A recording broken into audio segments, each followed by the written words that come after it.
Saya ulang lagi deh. Halo. Halo dok, bisa dengar Assalamualaikum. suara saya nggak dok? Assalamualaikum dok. Salam. Oh, bisa kedengeran kok. Ya, dengar, dengar. Ah, ya, mohon maaf. Tadi saya nggak, Maaf, soalnya ini dok, saya pikir nggak kedengeran gitu. Tadi beberapa orang bilang nggak dengar soalnya. ya emang Baik nggak dok. dengar. Tadi nggak dengar emang. Oh, Ya. nggak kedengeran dok? Sekarang dengar, sekarang dengar. Ya. Oh ya, siap dok. Tadi 5 menit yang lalu nggak dengar. Sekarang dengar. 2 menit yang lalu dengar. Siap dok. Baik, terima kasih banyak. Ya, jadi ini sambut guru saya. Jadi dokter Probo ini guru saya sejak apa ya dok ya? Berarti 13 tahun yang lalu. Jadi dokter Probo adalah konsultan geriatri.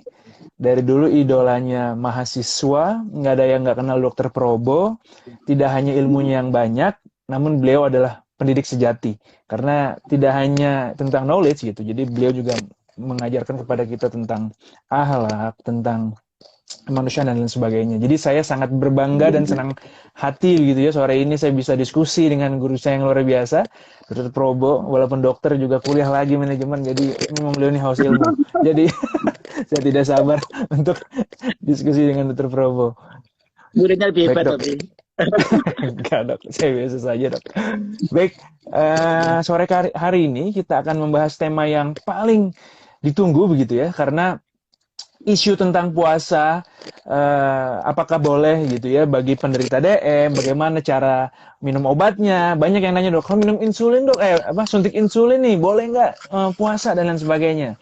Jadi Iya. sore ini kita akan membahas secara detail bagaimana dan harusnya langkah-langkah yang ditempuh jika seseorang yang memiliki penyakit penyerta begitu ya, penyakit sakit ginjal, sakit gula, sakit darah tinggi untuk menjalani puasa dan berbagai penyakit lainnya. Baik, mungkin kita buka dulu ya pertama-tama Dokter Probo ini dengan sebenarnya dok, bagaimana cara kita melihat kemampuan diri, boleh nggak puasa, terutama misalnya punya penyakit penyerta dok, apa parameternya dok? Nggak dok? Wah, pertanyaan cerdas ini dari Presiden Jantung UI nih, pinter Iya, ya. iya, dok. Ya, jadi penyakit kronis itu kan ada yang stabil dan tidak stabil. Ya, kronis itu banyak, banyak sekali ya, diabetes mellitus, rheumatoid arthritis, artritis, penyakit jantung, apakah karena kelainan katup, anemia hadisis, hadisis, atau kelainan-kelainan yang lain. Kemudian ada juga penyakit sirosis hati, penyakit PPOK, penyakit gagal ginjal yang konservatif maupun di darah. Dan masing-masing ini membutuhkan pendekatan yang berbeda. Yang jelas kalau dikatakan yang stabil, ya stabilitasnya kalau masih akut, masih gawat, tidak stabil nggak boleh. Seperti diabetes mellitus. Kalau dia di bawah 250 boleh. Dari Profesor Dr. Kandar, Dr. Pawiro dari UNER, dari Profesor Asti, Dr. Bowo, Dr. Robi. Cuma sama DPK ini di bawah 250 boleh puasa. Di atas itu sebaiknya kendalikan dulu karena masih fluktuatif. Begitu dia gula darah di atas 250, maka sesungguhnya kalau ada bakteri masuk, dia akan dapat berkembang, maka tidak boleh puasa dulu. Sampai aman, di bawah 250, apakah pakai pil atau suntik, boleh puasa. Itu untuk DM. Kalau hipertensi, asal stabil dan berani, tidak ada risiko untuk di Fajrul kan juga ambil kardio ya. Tidak Iya, membayangkan emergensi, risikonya boleh. Apa 170 masih tidak gawat, tidak ada urgensi-urgensi, boleh. Sehingga tinggal, bahkan penelitian saya tahun 2002 mendapatkan untuk hipertensi dan obesitas dengan semakin tinggi diabetesnya, hipertensinya semakin besar penurunannya pada minggu pertama. Dan itu memang ternyata pada hipertensi itu bersifat apa ya? Puasa itu bersifat simpatikolitik dan bersifat parasintomimetik. Jadi, begitu tonusnya turun, tanpa turun, kaki aktivitasnya apa, frekuensi kardiopotnya berkurang, turun, maka tensi turun sendiri. Seperti jadi efeknya mirip dengan apa ya? Seperti beta blocker itu, mirip beta blocker itu di Badri. Jadi ini keuntungannya puasa itu. Bagi orang OA, kalau stabil tidak nyeri banget ya boleh puasa. Karena obatnya pun bisa terkendali dengan obat-obatan yang per 1 hari sekali. Begitu juga dengan PPOK, dia boleh semprot dan untuk yang PPOK-nya hasilnya di kalau dia pakai metode semprotan apakah itu inhaler atau nebulizer itu dia membatalkan puasa karena beras semprot tadi meskipun masuk dalam mulut tapi bersengaja untuk dia membuat kenyang Sehingga para alim ulama mengatakan itu tidak batal. Seperti orang kita baru berjalan-jalan di dekat kampus, kemudian ada orang bakar sampah masuk udaranya, asapnya masuk kita, itu nggak batal juga gitu ya. Karena tidak menghasilkan energi sehingga membuat kenyang. Sehingga sudah saya konsulkan ke alim ulama, gimana batal? Nggak batal. Semata tetes mata, itu tidak batal. Bagaimana penyakit kanker yang stabil dan tidak memerlukan kemoterapi, tidak dalam kondisi yang harus cukup bahaya, misalnya leukopenia yang berat, leukopenia berat, maka dia juga boleh berpuasa. Bagaimana yang sakit jantung juga sama di Fadri. Jadi sakit jantung, anemia disease, disease, stabil kalian katup yang stabil, maka dia boleh. Jadi ini hanya ini ada 2, 3, apa-apa, apalagi 1 ya, 1, 2 itu jelas boleh ya. Tapi 4 jangan puasa, megap-megap itu. Jadi untuk yang penyakit kronis termasuk OA, RA, CKD. Nah, CKD kan ada yang 2 ya, 2 versi ya.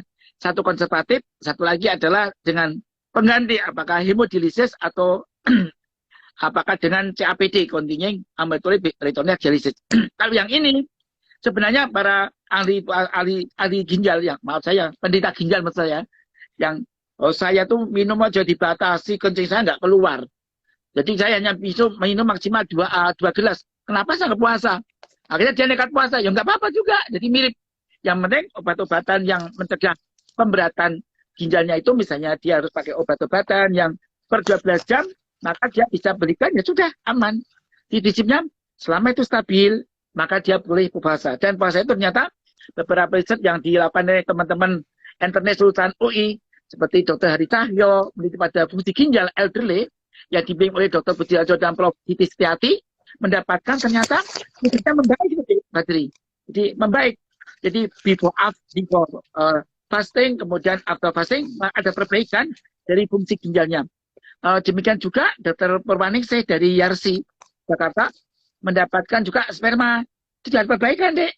Jadi motrikas jumlah sperma yang normal dan yang aktif itu ternyata membaik gitu. Jadi sumutasi, Dr. Muhammad Zawahiri dari Mesir juga mendapatkan bahwa orang yang eksem kan kronis ya, sulit kali itu ternyata juga membaik. Eksem dan jamur terjadi pengelupasan kulit lebih cepat, semacam peeling skin seperti itu, sehingga orang tadi juga boleh puasa dan mempercepat kesembuhan puasanya. Demikian Dik Badri. Baik, jadi kalau saya simpulkan ternyata hampir semua penyakit asal dia stabil, obat rutinnya itu diminum, itu boleh. Tapi mungkin saya bisa ambil kesimpulan sebaiknya memang tetap konsultasi terhadap dokter yang merawat ya dok ya. Karena kan kita nggak tahu, mungkin ada obat-obat tertentu, misalnya kalau orang gula kan bisa minum obat metformin atau sulfonylurea yang lain misalnya, yang bisa tiba-tiba ntar gulanya drop gitu kan minumnya. Ya maksudnya harus ada edukasi tambahan begitu ya dok ya. Jadi tetap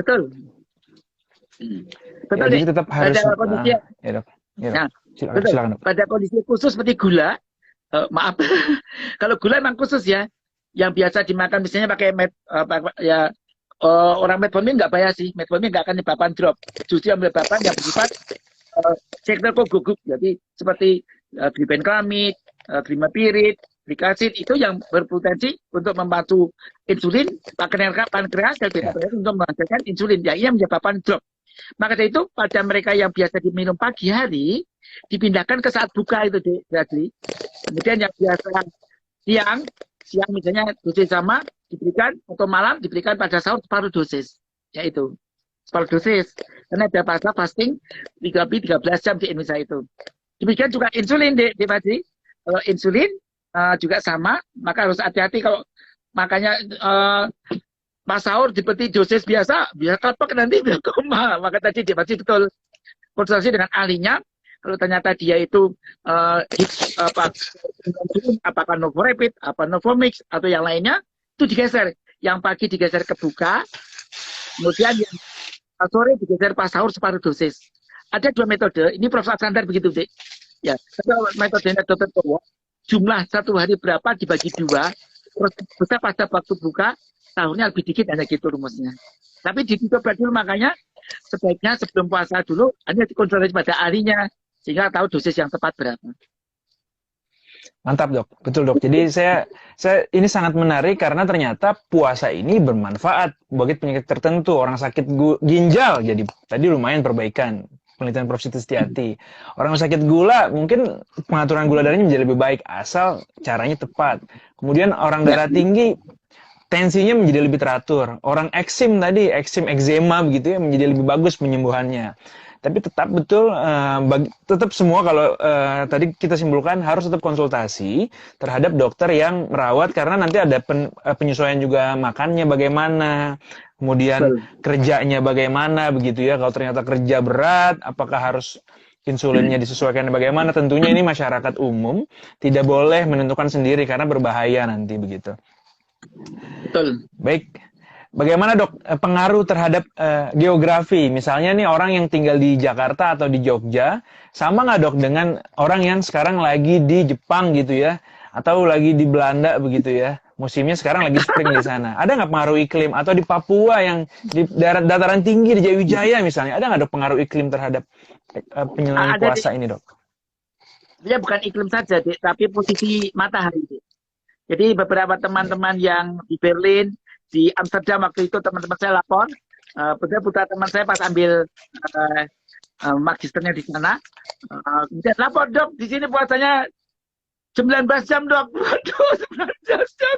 Oh, Ada yang di Jerman 21 jam, jadi dia saat subuh puasanya lama, jam 11 malam baru buka, kemudian maghrib, kemudian isya, taraweh, buka, sahur, langsung puasa lagi. Nah, pada oh kondisi iya. ini nggak mampu dikatakan dari firman Allah dalam Al-Baqarah 184 yuk itu nah yuk itu yang memang tidak dilakukan maka boleh dia puasa tidak puasa kemudian nyaur di hari lain namanya rukhsah membayar kodok. Nah jadi kalau suasana seperti itu tapi ada juga yang untung di Fajri yang pas matahari bergerak ke lintang selatan cepat gelapnya sehingga puasanya cuma 7 jam. Nah, ya ini enak banget itu. Jadi dia puasa 7 jam udah buka lagi. Nah pada kondisi ini sebenarnya posisi iklim itu nggak begitu banyak peran kecuali kalau panas maka minumnya harus diatur di Fajri 30 sampai 50 cc per kilogram berat badan per hari itu kalau orang normal. Pada kondisi khusus seperti di kompetisi kredit, ada nihat derajat 4, ada gagal ginjal, maka harus ada sekali dihitung betul apapun ini selantar mati. Bagi mereka-mereka yang suhunya panas di Papua, panas, apalagi di daerah Pontianak, satu jiwa panas banget itu, maka harus pakai minum yang agak banyak apalagi airnya kualitasnya banyak kalsium, apur, sehingga banyak sehingga kolik. Pada kondisi ini maka sudah cerdas menggunakan penelitiannya Prof. Dr. Muhammad Syabani di Fajri, yaitu kalau sudah kencing babi yang mengandung kalsium oksalat, maka hendaknya dia minum jeruk nipis 2 butir yang meter cm jadi pembentukan batu baru dan ternyata itu lebih efektif dibanding obat batuk lain. Itu di Fajri. Siap dok. Jadi memang disesuaikan dengan durasi puasa dan kemampuan kita. Kalau kita rutin cuci darah, kalau kita tinggal di negara yang puasanya 20 jam, mungkin sebaiknya konsultasi ya dengan dokter yang merawat di sana dok ya, karena apakah bisa nih kuat dan sebagainya. Karena dampaknya juga tidak ringan sebenarnya pengaturan gula dan metabolisme lain di tubuh kita begitu. Intinya tetap konsultasi, apalagi penyakitnya semakin berat, punya kanker, lagi kemo ya sebaiknya konsultasi tetap begitu. Baik, kemudian bagaimana pengaruh, tadi dokter sudah menyinggung sedikit tentang jalur misalnya pemakaian obat begitu ya. Nah, banyak nih dok, misalnya disuntik dok, kan orang TBC harus suntik setiap hari streptomycin dok, dari pantatnya misalnya. Atau vaksin COVID, atau vaksin yang lain dok, disuntik, itu membatalkan puasa nggak dok? Dan jalur-jalur yang lain, tetes mata, hidung, telinga, patch, fentanyl gitu misalnya dok, yang ditempel koyo gitu, bagaimana dok? Ya. Jadi semua yang tidak bertujuan meningkatkan membuat kenyang maka tidak batal. Ya kecuali dia infus diktose 5%, 10% itu membuat kenyang maka batal puasanya. Sehingga tetes mata, koyo, transdermal, seperti dulu gesik dan sebagainya tidak batal. Kemudian penggunaan obat-obatan suntik, IM, IV yang tidak membuat kenyang tidak batal. Tapi begitu membuat kenyang maka batal. Karena membuat seperti orang sarapan bentuknya injeksi. Jadi Demikian jawabannya, Dik. Kalau misalnya tetes hidung gimana, Dok? Kan ada tuh tetes Ya, hidung itu atau cuci tidak buat hidung. kenyang. Nah, gimana, Dok? Ya, itu tidak kenyang, Adik. Kalau cuci hidung beda. Tetes hidung dan cuci hidung beda. Eh, Tetes hidung kan oh iya, siap, Dok. jadi 21 masuk, berarti hanya berapa tetes. Itu pahit sekali, dibuang aja beres ya. Itu tujuannya kan mematikan di matanya. Di hidung, di matanya, bukan di hidungnya ya. Lalu disemprot aja, sama seperti orang obat asma tadi, tidak batal, karena tujuannya tidak bersengaja membuat kenyang, tapi melebarkan pembuluh darah, pipa pernapasan, trakea dan bronkus pada tunik muskulasinya melebar, kemudian dia bisa terjadi tidak kambuhnya asma lagi. Gitu, Dek. Gimana sih? Oh, jadi kalau asma nggak apa-apa ya, Dok ya? Jadi nebulisasi asma itu kan sering diuap gitu, Ya, nggak apa-apa ya, Dok ya? ya, nggak batal. Karena tidak untuk bersengaja membuat kenyang. Kita melebarkan pipa pernafasan tidak masuk dan senak. Ya, meskipun sebagian Bet- ada seperti orang berkumur itu kan juga masuk sebagian, tapi nggak apa-apa.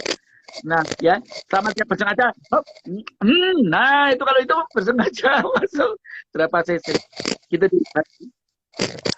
Bagaimana kalau orang yang diinfus, Dok? Apakah ya udah kalau lagi misalnya orang DHF butuh infus atau malnutrisi butuh infus atau ya nggak usah aja, Dok, puasa Batal, sekali, nggak usah puasa sekalian karena gitu. buat kenyang. Kalau buat kenyang batal gitu.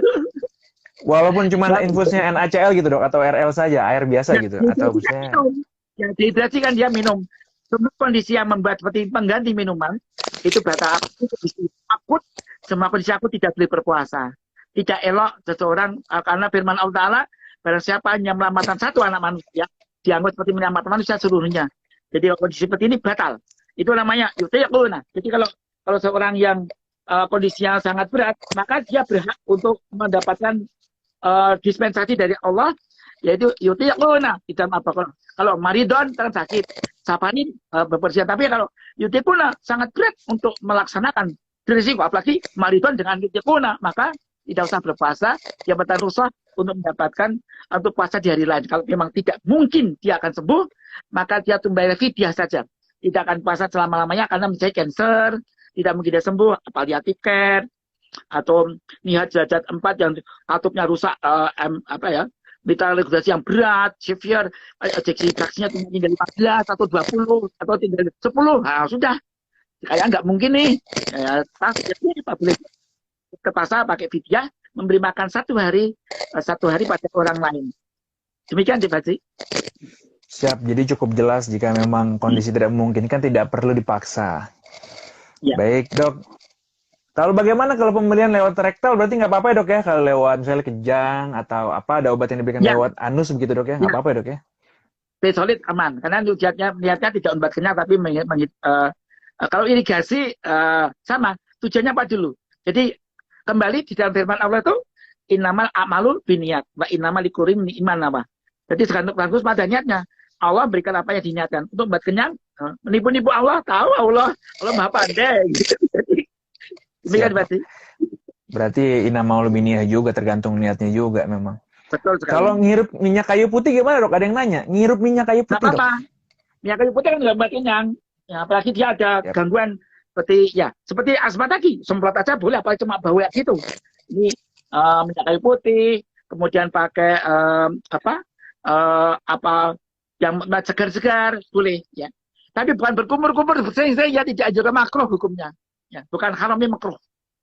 Kalau kumur-kumur povidon iodin berarti boleh, Dok ya? Orang lagi isoman tapi ringan, kan ada tuh yang kumur-kumur Ya, dengan povidon iodin ya, gitu kan? Boleh aja, Dok ya? ya. Kalau isoma ringan, kalau isoma berat, ya jangan. Kalau isoma dia ringan, misalnya anak anosmia atau ekisia, itu tetap boleh hanya berkumur air garam atau malahan air garam itu membuat ludahnya akan banyak keluar, Dek, dan dipekatkan.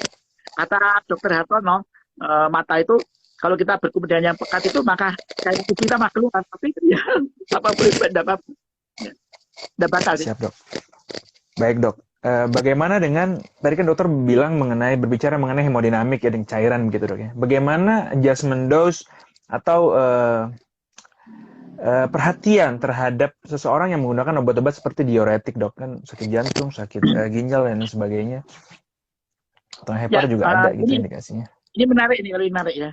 Pada kondisi yang sangat berat, yang dimungkinkan dia tidak, misalnya pada udim anasarka, karena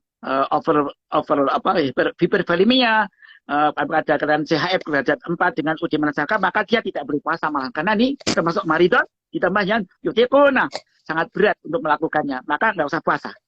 Nggak usah puasa, selamatkan tujuannya. Sampai keamanan overloadnya hilang, begitu euforia, nih H3 silahkan puasa. Kalau yang 4 nggak boleh. Itu jelas berat itu. Sirosis hati yang berat, sama. Ada bleeding, ses asam juga nggak boleh. Pada kolitis yang berat, ya boleh. Sirosis hati yang berat juga nggak boleh. Hepatitis fulminan juga nggak boleh. Karena ini penyelamatan jiwa lebih utama dibanding puasa. Dan Allah memberikan solusi. Kalau kan nggak mampu, kamu berusaha diberi waktu itu membayar kodok atau membayar fidyah. Jadi ada solusi yang bagus. Nah, bagaimana penyakit seperti epileptik, dok? Orang yang menggunakan obat anti-epileptik atau gangguan neurologi begitu, dok? Atau demensia pada orang tua kan banyak, dok? Ya, kami punya pasien epilepsi yang cukup banyak. Alhamdulillah dapat ilmu dari Prof. Harsono dulu. Jadi kita dapat ilmu dari Prof. Harsono, itu kan pengukurannya epilepsi ya beliau. Ya, epilepsi itu termasuk yang mudah dikendalikan. Apakah dilantin, atau phenytoin, atau diazepam, dia bagus. Dengan obat itu ternyata lompatan listriknya tidak terjadi lagi, sehingga dia aman. Maka dimakan pada itu apa? Sahur. Makanya sahur itu sunat muakkad di Fajri. Hukumnya bukan wajib, tapi bukan sunat biasa. Sunat yang ditekankan seolah-olah hampir wajib. Kenapa? Saking ilmiah, dan satu-satunya puasa dari agama ada jagat ini yang pakai sahur adalah agama Islam. Sehingga agama Islam berarti visioner, up to date, sehingga mereka-mereka yang punya penyakit yang harus makan per 12 jam bisa terakomodir, sehingga pencapaian terapi care plan itu tercapai dengan bagus. Sehingga pasien tadi bisa tetap mencapai care plan-nya, tujuan terapi tercapai, dengan syariat tercapai, dan semuanya bisa dapat dua. Kan yang bagus, dengan imanan bahtisaban, itu katanya, itu yang dikatakan oleh Rasulullah, man soma Ramaduna, iman dan bahtisaban, gufirullah mataqaddama min dami. Barang siapa yang berpuasa dan iman dan ihtisab dengan ilmu, perhitungan, maka Allah mengampuni dosa masa lalu seperti bayi dilahirkan dari rahimnya. Suci bersih dosa, dapat pahala berlipat-lipat, dan ilmunya berkembang. Tetap produktif bekerjanya gitu. Gitu Pak Fajri? Ya dok, baik. Cukup jelas saya rasa penjelasan dari dokter Probo begitu. Nah, kemudian dok, berarti kalau misalnya dia harus minum obat, nah minum obatnya nggak boleh di saat berpuasa dok ya? Kalau saat berpuasa pasti batal dok ya? Iya dek. Makanya biasanya kalau konsultasi dokter, Pak Fajri juga menyarankan tetap konsultasi dokter kan memilihkan, misalnya antibiotik. Kita pakai amoksisin kan sehari 3 kali deh ya. Kita kerja pakai koinolon atau cephalosporin generasi ketiga, atau pakai kelompok macrolide, sehingga cukup dari 1 kali atau sehari 2 kali per 12 jam, sehingga yang 38 jam hilang. Jadi duration offset, back on plasma, tercapai semuanya. Baik dok. Bagaimana dengan orang-orang yang misalnya dok punya sakit gula dok? Bagaimana pola makan yang baiknya dok? Karena kan ya kita tahu orang gula kan juga terbatas gitu, apalagi dengan puasa. Dan ada juga subset tertentu pada pasien sakit gula itu boleh berpuasa. Jadi bagaimana kira-kira dok adaptasi Ya, makannya puasa, dok? oh ya. Jadi puasa tadi pada orang puasa sama, prinsipnya hanya dibalik dikit ya. Jadi pada waktu orang tidak bulan Ramadan, selama dosisnya tercapai dengan suntik atau pil, misalnya suntik, misalnya Novomix misalnya, pagi 30, siang atau sore 20, nanti yang pagi dialihkan ke buka, yang sore tadi dialihkan ke sahur separuh dosis. Nah itu, makanya biasa pada waktu sahur dia harus sahur, memakan asupan yang cukup. Nah, jangan lupa memakai makanan yang indeks glikemiknya rendah. Itu yang penting di Fajri. Jadi sehingga dia asupan cukup, tidak kemudian kalau pakai yang indeks glikemik tinggi cepat naik, dalam plasma juga cepat naik, dan cepat turun. Begitu cepat naik, itu kalau pakai dari pankreas, sudah dia bisa cepat menurunkan. Dan kadang-kadang itu yang disebutkan cepat naik, cepat turun, maka tadi gejala hipo. Makanya sebaiknya pakai obat makanan yang bersifat hipo, indeks glikemiknya rendah, seperti apa misalnya pisang, itu indeks glikemiknya cuma 52, apel dikatakan rendah itu kalau di bawah 55, dikatakan tinggi kalau di atas 70. Tapi kalau gula pasir itu langsung 100. Ya, nasi putih itu ada 2 kepustakaan, 73 dan 92. Kalau ditawar 75, kemudian kentang rebus 76, minuman soda tinggi. Kemudian minuman manis 100, semangka 76, kemudian popcorn itu ternyata 72, mie instan 73, mie biasa 82, cola-cola 65, donat jagung mirip dengan yang minuman sederhana lainnya. Kalau seperti ini itu tidak dianjurkan. Pakailah yang bentuk rendah seperti ini. Pisang, apel, kacang tanah, cuma 14 ya. Ubi, telo itu cuma 48, tomat 30, susu 25, wortel brokoli cuma sedikit murben. Dan sebaiknya diganjal dengan makanan-makanan yang bersifat high fiber, low kalori.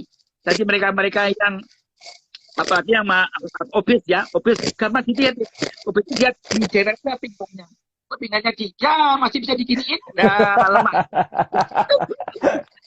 Saya masih bagus ya, masih muda. Jadi kalau orang hidup itu kan cukup dengan 900 kalori. 900 kalori kan sama dengan 100 gram lemak. Lah lemak saya itu kelebihannya banyak ini. Nggak makan 1 bulan pun nggak akan mati, bahkan masih lebih cantik. Yang penting minum cukup kan. Lipolysis, glucogenolisis, gluconeogenesis itu membutuhkan air yang cukup agar siklus karbnya bagus, hingga sampah metabolik bisa aman. Jadi kembali bagi mereka yang diabetes mellitus, kuncinya sama, makan beratnya pada sahur dan buka, kemudian mau tidur makan lagi. Jadi snack ya, snack. Jadi buka itu kan snack dulu, habis baru makan besar. Nanti kan ada jeda 1 jam, habis isa snack lagi. Nah, tidur. Nah, bangun agak sini, 3, naik lagi, dimakan lagi, pakai indeks glikemik rendah. Dan yang low kalori seperti apa? Low kalori itu menggajal perutnya tinggi, babat kenyang, tapi tidak menyebabkan gemuk ya. Apa saja itu? Kita bisa pakai belimbing, gambas atau oyong timun, labu air, itu yang diabaikan energi kalorinya. Tetapi kalau kita pakai yang low kalori, yang 1 ons hanya 25 kalori, 1/8 piring nasi, 1/8 piring nasi Devaji dan saya, itu boleh bayam 1 on, buncis 1 on, brokoli 1 on, daun katuk 1 on, genjer 1 on, jagung muda 1 on, tuntut 1 on, kemudian kembang kol 1 on, kapri, kemudian kangkung 1 on, wortel 1 on, toge 1 on, rebus 1 on, sapi 1 on. Banyak ini. Kenyang tapi nggak bikin penaikan gula yang tinggi karena low kalori hanya 25 kali per 1 on. Dan seperti ini aman. Satu sisi radikal bebasnya seperti penelitiannya dari UI, Presiden UI meneliti bagaimana radikal bebas orang berpuasa justru scavengernya penangkap radikal bebas tinggi sehingga dia awet muda, aging proses lambat gitu. Jadi satu sisi maka terjadi rejuvenasi sel seperti teorinya Yoshinori Ohsumi tentang autophagosom itu, autopagi itu terjadi, autophagosom terjadi. Sehingga orang tadi regenerasi, rejuvenasi sel-sel sehingga tambah lebih muda dari before fasting. Gitu deh. Baik dok, ini sangat menarik dok, pembahasan ilmunya sangat luar biasa. Terima kasih Dr. Probo. Jadi ini mungkin tidak hanya bagi pada penderita gula dok ya. Secara umum juga kita bisa memilih makanan-makanan yang rendah glikemik namun mengenyangkan begitu ya. Berarti minum-minum seperti es boba yang sekali itu 900 kalori bisa kita kurangi saat berbuka ya dok ya? Betul. Nah, ini menarik deh. Karena pasti memancing saya ini. Terpaksa herbanya keluar nih. Jadi yang menarik, kita tuh punya ramuan luar biasa di Patri. Nenek moyang kita itu kalau bikin kolak, stop mesti ada kayu manis. Ternyata kayu manis itu bersifat hipoglikemik deh. Jadi setiap 500 gram itu bisa menurunkan kadar gula ini dengan obat-obatan. Tapi memang dianjurkan setiap hari 2 kali 500 mg ekstrak dari kayu manis. Itu bisa membantu. Sekarang kayu manis dan daun insulin ternyata sudah jadi obat modern yang dikeluarkan dari satu pabrik obat kemarin dipakai oleh Dr. Vina, Dr. Bowo, dan saya dari laboratornya. Kemudian saya mengenal kayu manis sudah cukup lama dan kita baca herbal medis cukup lama. Demikian sih. Jadi mantap sekali, luar biasa. Dok, kalau korma gimana dok? Itu tinggi nggak? Boleh nggak kita puasa dengan korma atau maksimal berapa banyak? Korma itu 3 korma ukuran sedang itu 50 kalori deh, 1/4 piring nasi, nggak bikin naik gula darah. Persis kalau orang dengan 2 butir telur rebus, ayam atau bebek cuma 1 kalori, nggak bikin gemuk. Termasuk kuningnya, justru kuningnya tadi akan bentuk vitamin D bersama dengan matahari, vitamin D menjadi vitamin D3, yang penting untuk sistem imun, mencegah ini prevensi kardiovaskuler, apakah renovaskuler, cerebrovaskuler, atau kardiovaskuler.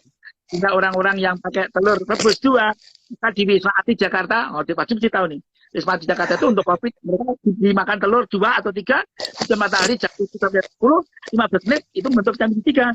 Nah itu sudah cukup oksigen ke tubuh. Wah, Kuning dimakan sekaligus untuk hormon kolesterol, sperma, kemudian mielin, jadi gitu.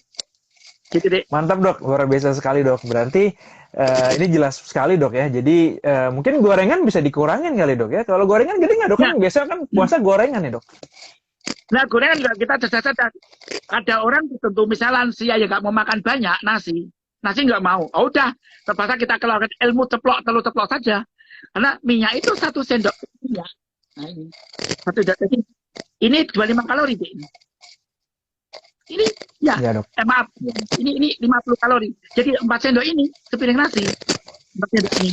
Jadi 50 kalori sama dengan kurma 3. Kurma 3 sama dengan nasi seperempat piring. Jadi kalau orang makan kerupuk, nggak makan nasi, kerupuk tambah saus, ya pasti kenyang. Kalorinya cukup karena dari kerupuknya beberapa minyak itu. Nggak mungkin kerupuk hanya 50, 25 cc nggak mungkin kan? Iya,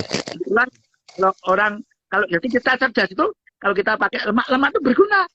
Lemak berguna kalau kita tahu caranya, malah justru di PPOK. PPOK tidak dianjurkan high kalori, high karbohidrat, high glukosa, sukrosa, fruktosa karena pemecahan dari tadi membentuk CO2 menyebabkan sesak nafas. Dianjurkan pakai asam lemak rantai sedang yaitu pakai minyak atau VCO. Itu sangat bagus tidak membuat sesak nafas. Maka orang PPOK gorengan bagus sekali. Apa-apa. Gitu deh. Tapi secara umum nih dok, orang sakit gula atau kita nih berbuka puasa pakai gorengan itu maksimal berapa banyak dok? 10 boleh nggak? Kan ada orang makan pisang goreng 10 dok pas buka puasa. Tinggal ukurannya pisang goreng berapa dulu. Kita hitung ya di dalam bukunya IPAK. Dari IPAK itu kan ada perintahnya deh.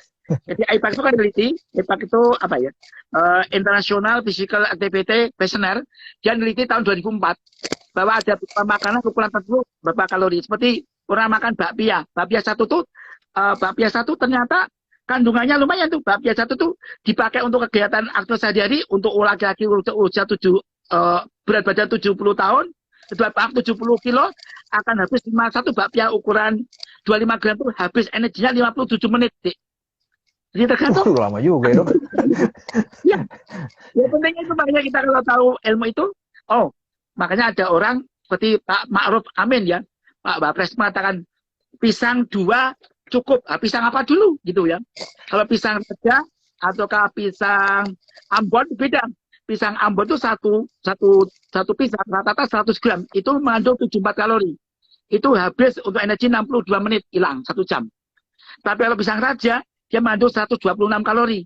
105 2 jam. Beda banget ini. Jadi kalau Pak Ma'ruf Amin, Pak Bapres mengatakan pisang 2, ya itu sama dengan kalau pisang raja 2 itu sudah sama dengan sepiring nasi yang betul sekali. Sepiring nasinya laki-laki, sepiringnya nasi saya.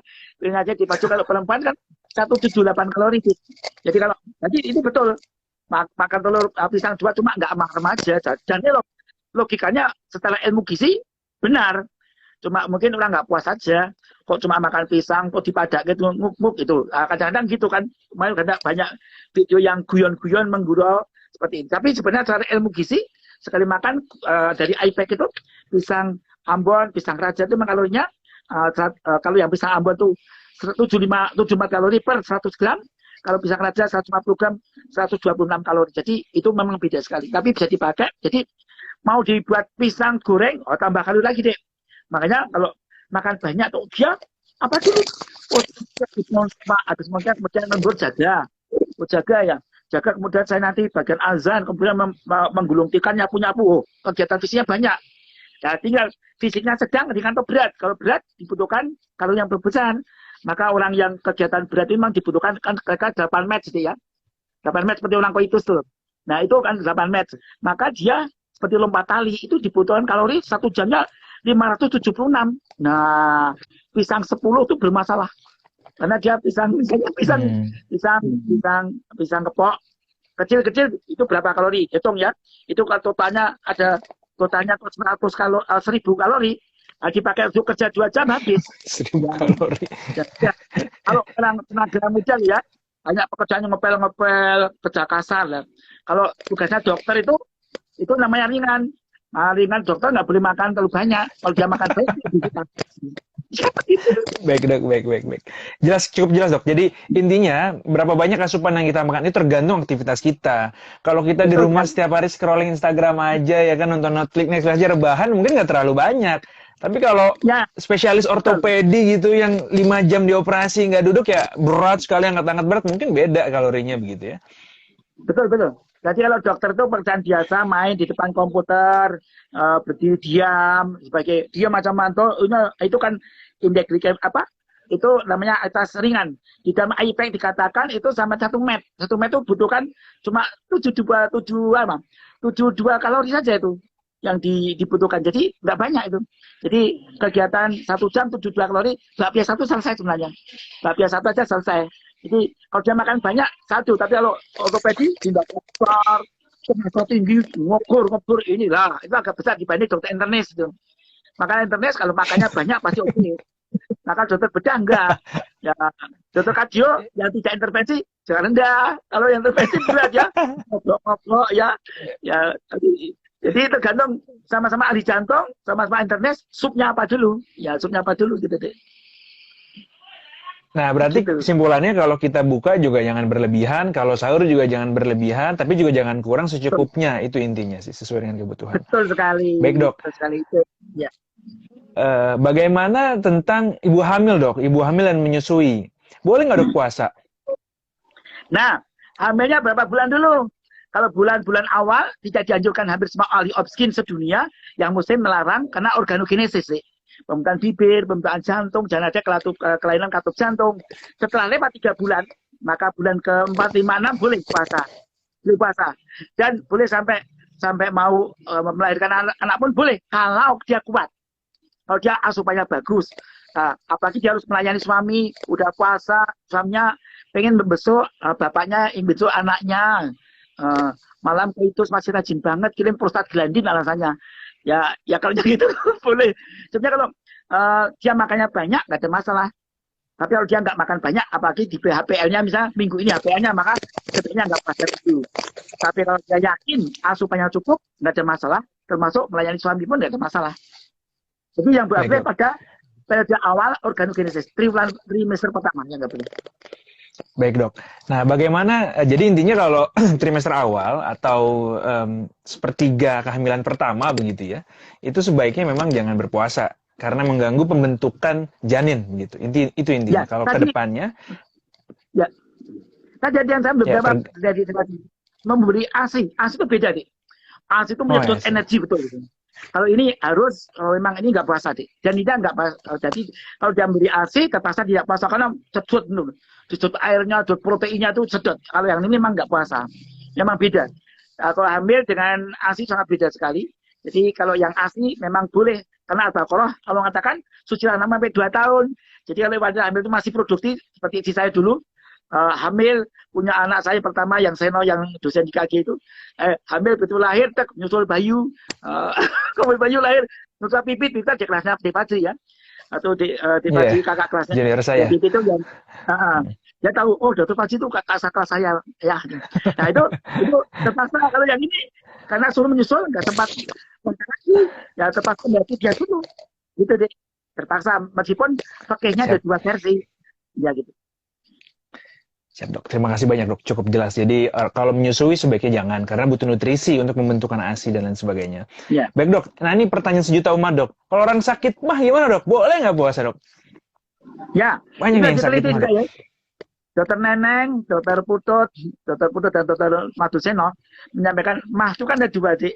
Mah yang fungsional atau yang alser, alser non alser. 70% itu non alser, 7%. Non alser itu ciri khasnya apa? Pain, food relief. Jadi sakit perut diberi makan enak. Nah, ini boleh puasa. Ini 7% sembuh sendiri malahan. Ada jadi kalau udah tuh ternyata yang buat kuat perut itu bukanlah makanan deh, tapi niatnya, nawaitunya itu. Begitu niat, maka asam lambung nggak keluar. Hanya berniat nawaitu soma rumah. Nah, kadang-kadang niat itu diikrarkan. Repetitif magic wow berarti. Isinya Pak Ari Ginanjar ya. Ucapan diulang itu menyihir kekuatan isi. Dan itu dipakai para ahli psikolog, psikosomatik untuk menyendiri, namanya autosugesti. Ya. Itu ternyata itu bagus. Jadi orang yang yang tipe fungsional dengan puasa sembuh malah dan kuat. Nah, anehnya begitu dia masuk Syawal, aku nggak kuat lagi, mentalnya. Nah, kata tipe yang tipe Aser, yang sedikit ada red flag, bendera merah, berat badan turun, bedanya hitam, makan, makan, food, green. Perutnya sakit, diberi makan tambah sakit, nggak boleh puasa. Biasanya membutuhkan waktu 2 minggu sampai 2 bulan agar asalnya sembuh. Obatnya bukan protektor, PPI, dan lain sebagainya. Kalau karena HP kalori, maka diberikan HP antibiotik yang sesuai. Gitu deh, Pak. Baik dok, terima kasih banyak dok. Berarti mungkin memang sebelumnya udah punya riwayat mah atau gastritis, sebaiknya pas membuka ini bagaimana dok? Apakah ada yang harus dihindarin atau boleh bablas dok? Makan sambal kacang yang banyak dok? Itu banyak dok kayak gitu dok. Ya. Ini betul. Ya, waktu buka puasa jangan yang merangsang asam lambung keluar banyak. Panas nggak boleh. Pedas. Masanya mau makan lombok satu saja. Karena Profesor Daldiono itu meneliti dari UI, ternyata cabai itu dalam ukuran sedikit membuat aliran darah lancar, lebih cepat sembuhnya gitu. Jadi Dr. Putut mensitir Prof. Daldiono. Tapi kalau jumlah banyak, asam lambung banjir, bahkan menyebabkan ya. Maka dianjurkan panas jangan, merica panas, merica jangan, cabai banyak jangan, ketut jangan. Nah, yang panas jangan. Tapi kalau kuat setelah 2 minggu biasanya boleh. Nah, makanya itu jangan panas dan jangan langsung banyak, sekaligus akan jadi dilatasi lambung akut, menyebabkan nyeri yang amat sangat. Dan kadang-kadang terjadi kalau apalagi dia pasien koroner sindrom ya, ACS, maka terjadi namanya kata Prof. Bambang Irawan, terjadi namanya pulling splanik, sehingga dia masih bisa mati mendadak. Itu makan banyak, pulling splanik, dan kena. Ya, jadi itu saya punya pasien seperti itu. Sahabat saya seorang kepala markas, Prof. Bambang berpesan hati-hati orang makan kenyang pada sakit jantung, nggak boleh makan kenyang emang.